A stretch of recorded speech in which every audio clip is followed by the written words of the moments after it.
Good morning, you're welcome to the breakfast on Plus TV Africa. My name is Rume Paulson.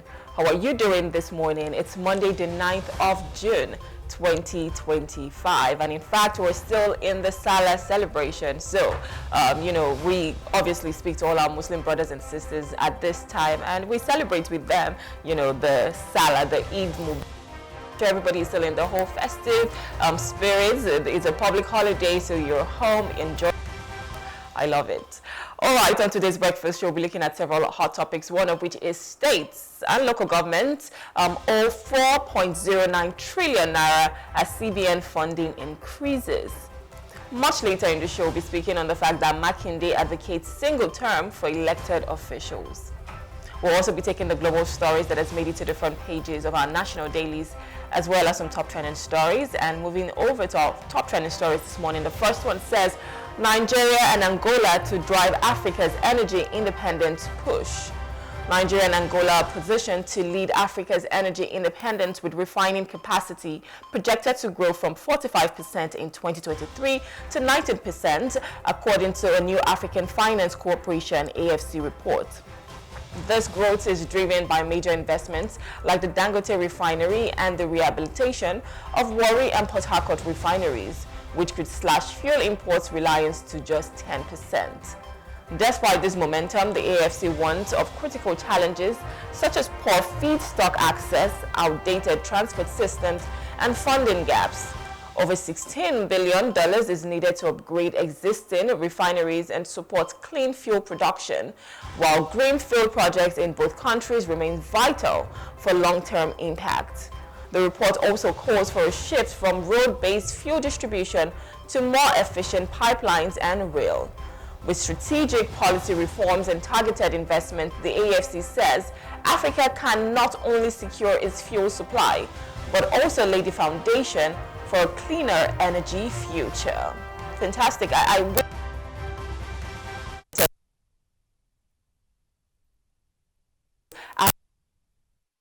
Producer, but it's a paradox. It's so sad that we're not even able to meet our own needs in Nigeria, the domestic needs, ensuring that we can refine, I beg your pardon, as many crude oil products as we can, but then we have to rely on imports. So imagine that for a nation, Nigeria, and when we say, oh, Africa, what are we doing in Africa? So I think this is such a great way to, push for this at the moment, ensuring that we can take care of ourselves as a continent. Obviously, there's so many challenges that have posed in the past, but if we're going to have that willpower to say, yes, we want to do this once and for all, we can. I mean, we're talking 45% is what we've been doing in the past, and 55% is what we have to rely on imports. But imagine if that numbers can change, if the number can change from 55% to only 10%. So that means we're able to sustain ourselves 90%. That is a huge margin, if you ask me, and I think it's something that we should be striving for, we should be looking at. I'm sure other countries are able to do this, or other continents are able to do this. Why can't Africa just stay together and ensure that we're, getting what we can for ourselves? And the beautiful thing about this is, if we can provide for Africa as a continent, and we have even more, that means we can be exporting to other parts of the world. And what happens there, of course, is going to translate to even more revenue for Africa, for Nigeria in this case. So $16 billion is a whole lot of money, but I think if people can come together strategically to say we want to do this, why not? And if the government can have the willpower, especially with the refineries. I know right now we're speaking about Dangote, but we have to remember that Dangote is a private, so local refinery, is not for the government. We have our own refineries in Nigeria. We have 4 refineries, even though they're not really working to the capacity that we expect them to be. I think Port Harcourt refinery is working. I don't know if it's working, optimally to 100% capacity. Warri refinery as well. We even have 2 refineries in Port Harcourt, so it's just one that is probably working. Kajuna refinery was set to open up in December, but we still haven't heard anything from that. So if we're looking at, the refineries working optimally in full capacity, this could be a game changer. and we can do that for Nigeria and do that for Africa as a whole. So seeing the fact that Nigeria and Angola are coming together to ensure that, this can be put to forefront, why not? It's a great way to go. It's going to be a great investment. It might come with its challenges, but I'm sure the benefits would supersede everything in return. So hopefully we get to see this happen. All right, another top trending story says Senate halts procurement in agencies, defying oversight. The Senate Committee on Public Procurement has ordered an immediate suspension of procurement activities in ministries, departments, and agencies, MDAs, that ignored its oversight invitations. Chairman Senator Olajide Ipinshagba gave the directive at a press briefing, instructing the Bureau of Public Procurement to act swiftly. It decried the growing disregard for the legislative authority and due process. He stressed that Senate oversight is essential for transparency and good governance, warning that continued defiance would attract penalties. The committee aims to restore full compliance with the Public Procurement Act and re-establish order in the government's procurement process. The committee urged MDAs to view oversight as a legal and civic duty.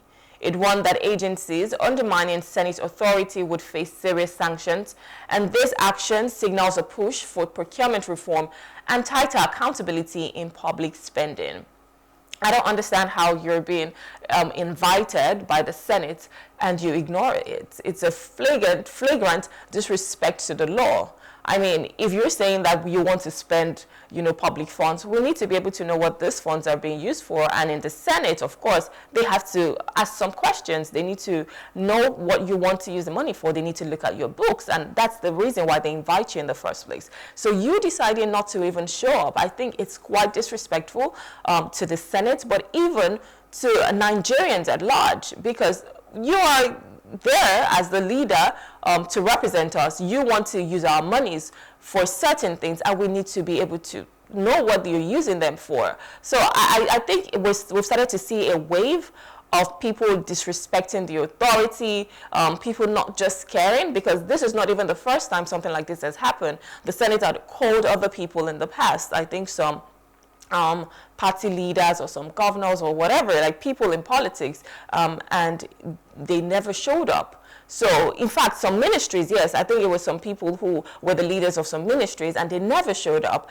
And we're seeing this again. So it's now become, a reoccurring thing. Like, oh, what are you going to do? We would decide not to show up and nothing happens. But I think when there's certain penalties put to it, then people have to sit up. People have to know that this is real business. If we're calling you, you need to show up. You need to be able to defend your budget. You need to be able to come and say, this is what I'm going to do. This is XYZ, why we need the money, what we want to use the money for. I'm not just writing something and expecting to get disbursement and nobody cares, and you spend public funds at will. I don't think it is right for, people to actually disrespect the authority or disrespect the Senate. I know sometimes we come and we speak about how the government isn't working, but in this case, where you're seeing the government actively doing their job, then everybody should sit up and do what is right. And that's what we expect from here. So I hope that, this definitely will serve, these penalties in this case, will serve as, an example to them that if you're not going to show up, then guess what? We're not going to give you the money you require. We're not going to do anything that you want, because we need to have that oversight function over your ministries, over your departments and whatnot. So hopefully the Senate obviously sees this through, and the people start to make a U-turn to come back to ensure that everything is done the right way, the way it's supposed to be. Because at the end of the day, it's for Nigerians, it's for the citizens, and what you're doing with their own money is important for them to know as well. All right, another top trending story says Serap urges Tinubu to replace Partisan Inec officials immediately. The Socio-Economic Rights and Accountability Project, Serap, has urged President Bola Tinubu to immediately replace resident electoral commissioners RECs, allegedly linked to the APC, with qualified non-partisan Nigerians of unquestionable integrity. The group also asks that such nominees be sent to the Senate for confirmation ahead of the 2027 general elections. In a statement by its Deputy Director, Kolawole Oluwadare, Serap also called on the President to direct the Attorney General to submit a bill to the National Assembly that will strengthen INEC's independence and credibility. The organization said this step is necessary to rebuild public trust in the electoral process following concerns raised during the 2023 elections. Serap warned that the appointment of partisan officials undermines INEC's neutrality, which is vital for democratic legitimacy.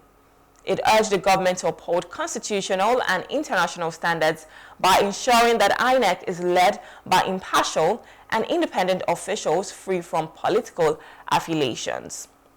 Good way to go, Serap. I think this is something that everybody talks about. This is something that we all want. We want people in INEC to be as neutral as possible without any bias, because I don't understand why you're the one who is overseeing the elections, but then you have where you swing to. You have your own political, party that you incline to. So what happens? Because there is that bias there, even if the other person was going to win, you're always going to swing the votes the other way to benefit your own party. So I think it's important that the people who are in INEC, especially in this case now, the resident electoral commissioners, are people who are not partisan, are people who are, as neutral as possible. They do not belong to the APC, they do not belong to the PDP, they do not belong to the NNPP, or even the Labour Party, or other, political parties that we have in Nigeria. They're people who are just saying, you know what, I want to conduct a free and fair election. I want to oversee a free and fair election in Nigeria. I think we can do it, to be honest.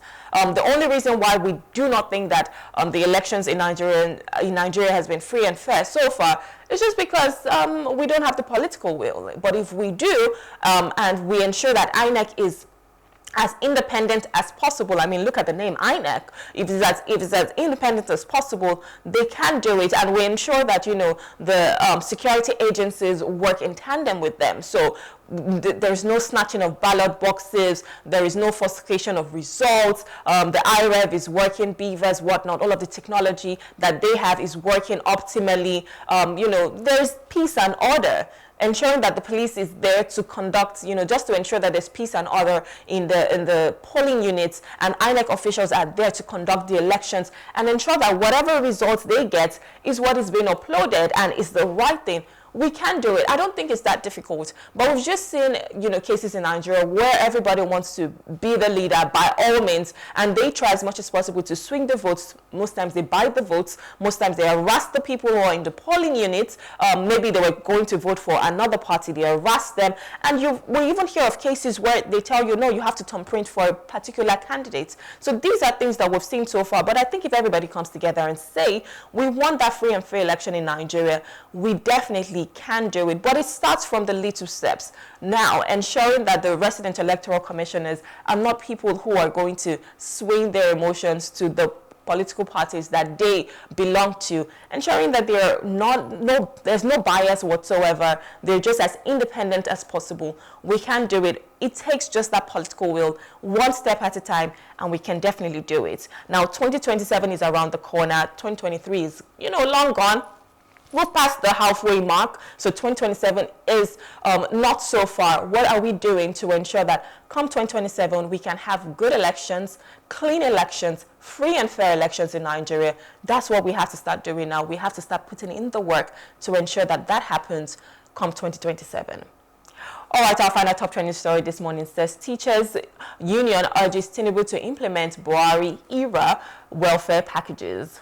The Nigerian Union of Teachers, NUT, has called on President Bola Tinubu to implement the welfare packages approved by former President Muhammadu Buhari in 2020.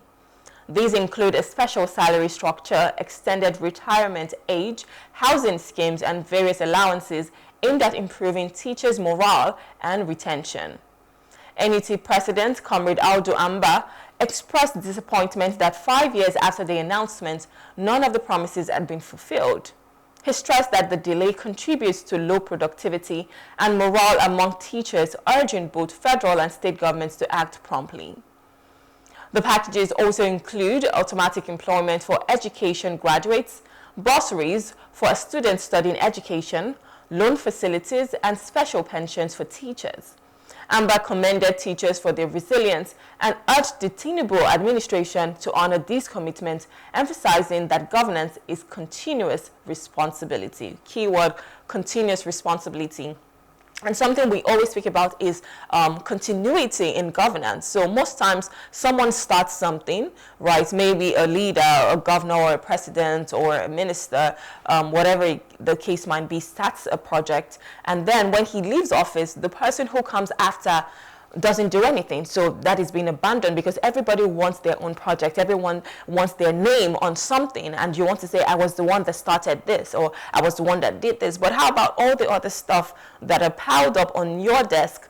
What happens to them? And we've seen that this is just a case, one of the cases so far, whereby there's been the welfare packages for teachers that has been already put in place, but there's a new president who hasn't looked at it. And we hope that he looks at it, because teachers are the ones who are impacting knowledge into our kids, and it's important that our kids have the quality education. Now, how do you ensure that you're motivating the teachers? How do you ensure that they have the right mindset or the morale to be able to even do their job and do it happily?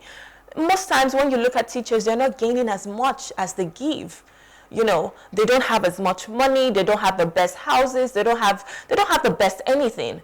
The only thing that most times they have is the opportunity to send their kids to those schools at maybe a cheaper or more affordable fee.